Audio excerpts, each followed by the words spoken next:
Hello, I'm Ingrid Willinge and welcome to Media Week.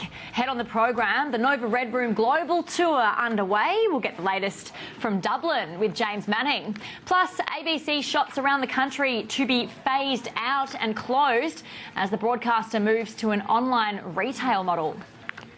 But first, James Heyer has 20 years' experience in advertising and has recently been promoted to the role of Chief Executive Officer at MEC Australia and New Zealand.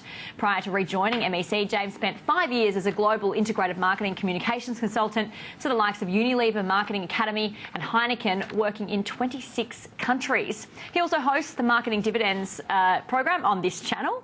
Welcome to the show, James. Thanks very much, Ingrid. Well, tell us about your new role then, because you've obviously taken this on, CEO of MEC. Who are some of the big clients? So we have a number of clients.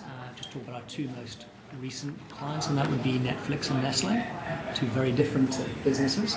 And we have founder clients. Brisbane would be someone like Domino's, GE in Melbourne, as well as having South Australian Government and Mitsubishi in Adelaide, a number of other FMCGs, Camel, Arnott's, Colgate, and the bigger corporates like Allianz and the like. So a broad raft of clients across a number of categories. We'll talk a bit about your business and some of the challenges a little later in the program. But first up, as mentioned, Nova's second Red Room Global Tour is taking place this week, giving the radio business a chance to get some buzz on social media and attract more listeners. Our regular co-host James Manning has been travelling this week with Nova Entertainment and pulled Nova's Chief Marketing and Digital Officer Tony Thomas aside to get more on the business objectives of the tour. We're here in Dublin. We're on the Nova Global Red Room 2015. How did you ever get Ed Sheeran on the bill?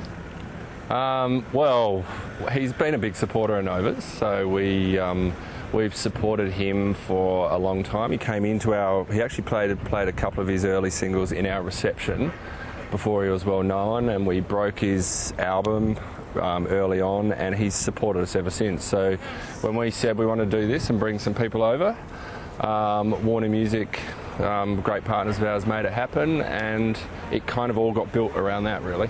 So you've got listeners to the station, some listeners that your partners on the tour have invited over as well, yep. Or some of their customers, I should say. Yep.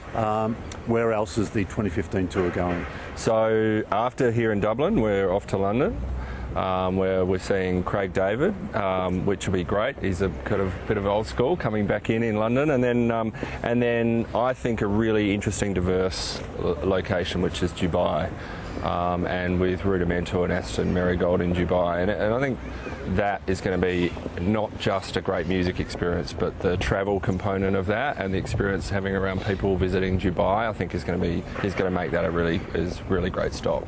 Now, we last spoke to you on Sky News Business at the start of the 2014 tour. We were still in Sydney. It hadn't taken off yet. It was at the first gig there. This year you're ending back in Sydney. Yeah.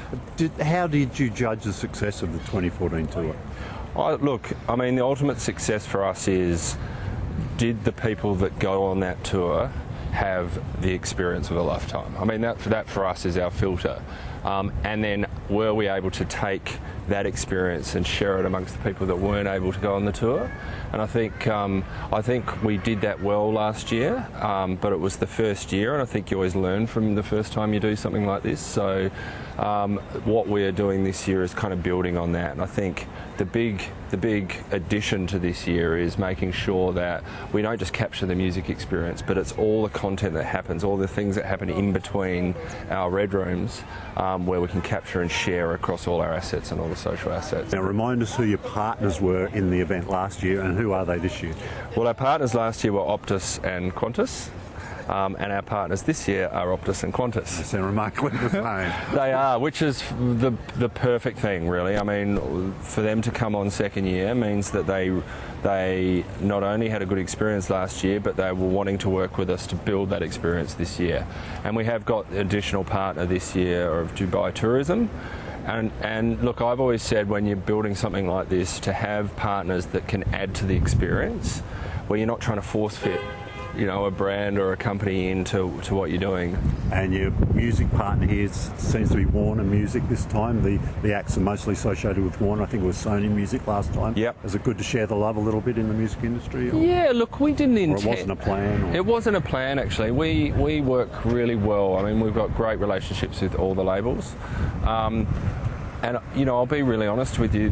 Once we confirmed Ed Sheeran, as I said before, we kind of built everything else around that, and the artists that Warner were able to bring to us are artists that are either high profile now or really strong emerging artists like Aston Marigold that we and his single now is on pretty heavy rotation on Nova. So for us to get at the really front end of that, Warner were able to help us with that. So we're not necessarily anchored in one record label when we do this, but the Warner artists that we've got on the bill this time around have all kind of played a big part in Nova's development. So it's. And talk to me a little bit about this initiative. Does it play into the sort of the wider Nova entertainment business? You're building a bigger business, aren't you? Yep. Than just a radio. You talked about you're doing more content. Yep. And that's part of this. This helps that grow. And absolutely. I mean, we kind of see ourselves as an entertainment content business. So for us to be able to build this live music brand and experiences around travel, and then capture all that and create great content around that, and then ensure that we use all our channels and our partner channels and our social channels to distribute it. That's the future of us, and we really do firmly believe that we are in the market of creating and sharing and distributing content. So there's no better foundation than doing something like this. And tell us a little bit about your other radio brand, Smooth. Had some great radio ratings figures this year. It's up there. They're almost juggling, aren't they, for top position, Nova and Smooth. You've started some live events for Smooth FM. Yep. Can we see more of that sort of stuff too? Yeah, absolutely. It takes on a whole different experience though, the Smooth events. Obviously, the position of the station really is around relax. It's a very sophisticated brand, so a night with we need to find the right calibre of artist. It's much more low key and low energy, and so the type of artists we're looking for on that for that live brand are usually quite established artists. So to get them to do something like this, a live music event is more difficult than it is for Nova, because they don't generally do promo tours. They don't need to, because they've got a big usually got a big back catalogue of music. So it is absolutely a plan. We've already had one, and we've got a few in the pipeline. And you seem to be also doing a little bit more lifestyle, maybe with Smooth, as well as not pure music. Yeah. Look, we always had the intention of when we established the Smooth brand that it could build into a bigger lifestyle brand. So the Smooth Festival of Chocolate, the 2-day festival that's happening later this year in Sydney, is a good example of that. We've got Smooth on Foxtel as a TV brand. Smooth Digital will build out significantly this year, so we all, we're always kind of stretching the brand in into different areas, and we'll continue to. Any other parts of Nova FM we're going to see sort of born in the next little while? Any other brands or thinking? Well, look, there's some digital licenses coming up with radios. That sort of market's opening up again. Could you be doing more there? Well, what I will say is that when the business is running as well as it is, our financials are good, our ratings are rock solid. The ideas and the solutions we put into clients are, probably the strongest we've ever had. Allows you to focus on the kind of innovative stuff. Where are we taking the brand? Where else are we going? What are we doing? And there are, quite a few things that are in the pipeline. I'd love to come back to you on them, but we do have as I said, we do have the license to be able to do that because the base business is in good shape. All right, let's get a check now on the media sector's performance on the share market this week. We are joined by Evan Lucas from IG. Evan, good afternoon.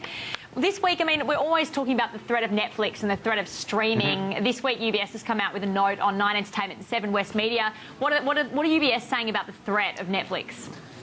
Yeah, before we go any further with that, I'll caveat that UBS still has a buy both on 9 and also on 7, but clearly what's going on over there is that they are very much nervous about the longer-term effects of Netflix and the viewership numbers that will come through to free-to-air TV, particularly in the sort of the group between 18 and 50. They are clearly seeing a slide, and they've downgraded their outlook for both 9 and 7 in terms of growth in that range and also growth across the whole board from 2% to 0 over this current financial year, and on a 5-year longer-term plan down to 0.5 of 1% from 2. So clearly that's the risk, is that therefore how do you get that advertisement back on the boards?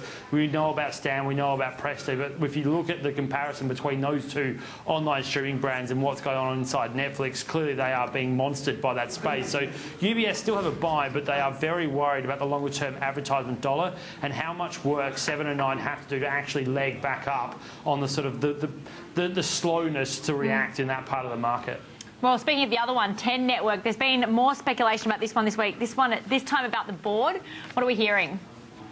Yeah, there is big talk at the moment that we're going to see a new chairman at the board. That's not surprising, and pretty much where Mark Witzman is coming from is also a little bit surprising. He comes from a banking background, and that clearly shows you that they are looking at sort of reining in maybe the current position of the whole balance sheet of 10. That's always been its headache, and the fact that you have it propped up by its 4 largest shareholders has also been the biggest issue. It just continues to show that Chen is trying to move in the right direction and trying to get as much as a solid strategic background, strategic financial background. But again, it gets back to what also UBS is saying with 7 and 9, that if your advertising dollars just aren't coming in because the programming and streaming that you're offering isn't there, it just doesn't matter. All right, Evan. Always an interesting topic. Thank you so much for joining us. Thanks, Ingrid. Evan Lucas from IG there.